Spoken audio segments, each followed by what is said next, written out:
आम आदमी पार्टी ने 3 आरोप लगाते हुए यह कहा कि इन 3 आरोपों की वजह से हम राघव चड्ढा को पार्लियामेंट में बोलने का मौका नहीं देंगे।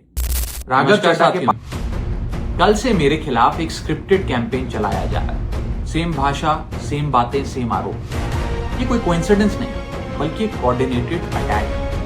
पहले मैंने सोचा कि मुझे इसका जवाब नहीं देना चाहिए, फिर लगा कि कहीं एक झूठ को 100 बार बोला जाए, कुछ लोग मान ना लें, इसलिए मैंने सोचा कि जवाब नहीं। आम आदमी पार्टी ने 3 आरोप लगाते हुए ये कहा कि इन 3 आरोपों की वजह से हम राघव चड्ढा को पार्लियामेंट में बोलने का मौका नहीं देंगे। राघव चड्ढा के पार्लियामेंट में बोलने पर रोक इसलिए लगाई गई क्योंकि उन्होंने ये 3 गलतियां की। मैं एक एक करके इन तीनों पर आपसे बात करता हूं। पहला आरोप कि जब ऑपोजिशन पार्लियामेंट से वॉकआउट करता है, सदन से वॉकआउट करता है, तो राघव चड्ढा वहीं बैठे रहते हैं, वो वॉकआउट नहीं करते। ये सरासर झूठ, सफेद झूठ। मैं चुनौती देता हूं, एक इंस्टेंस, एक दिन ऐसा बताइए जब ऑपोजिशन ने वॉकआउट किया हो और मैंने उनका साथ ना दिया, मैं साथ में वॉकआउट नहीं किया।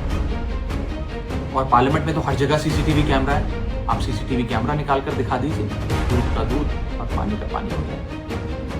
दूसरा आरोप लगाया कि राघव चड्ढा ने चीफ इलेक्शन कमिश्नर के इंपीचमेंट मोशन पर, यानी कि मुख्य चुनाव आयुक्त को हटाने वाली जो याचिका थी, उस पर साइन करने से मना कर दिया। दूसरा सफेद झूठ। ना मुझे आम आदमी पार्टी के किसी भी नेता ने इस मोशन पर साइन करने के लिए कहा, ना औपचारिक तौर पर कहा, ना अनौपचारिक तौर पर कहा। और आम आदमी पार्टी के राज्यसभा में कुल 10 सांसद, जिनमें से 6 या 7 सांसदों ने इस मोशन पर खुद ही साइन नहीं किया, तो भला इसमें मेरी क्या गलती? खाली सारा दोष मुझ पर ही क्यों मढ़ा जा रहा है? और इस मोशन के लिए राज्यसभा में कुल 50 सिग्नेचर चाहिए होते हैं, यानी कि 105 विपक्षी सांसदों में से मात्र 50 सिग्नेचर से ये याचिका पूरी हो जाती।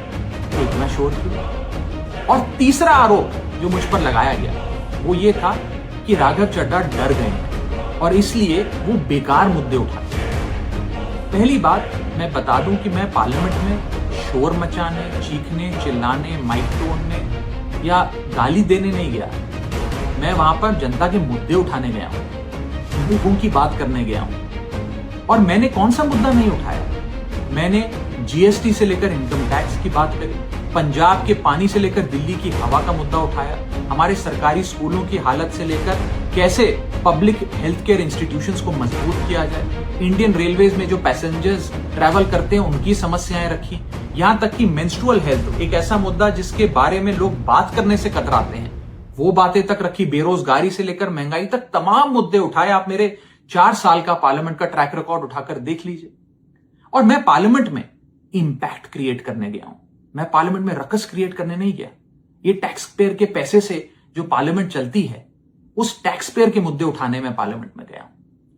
अंत में मैं बस इतना कहना चाहता हूं कि जो लोग आज मुझ पर आरोप लगा रहे हैं, झूठे आरोप लगा रहे हैं, कि हर झूठ को बेनकाब किया जाएगा और हर सवाल का जवाब दिया जाएगा, क्योंकि मैं घायल हूं, इसीलिए घातक हूं।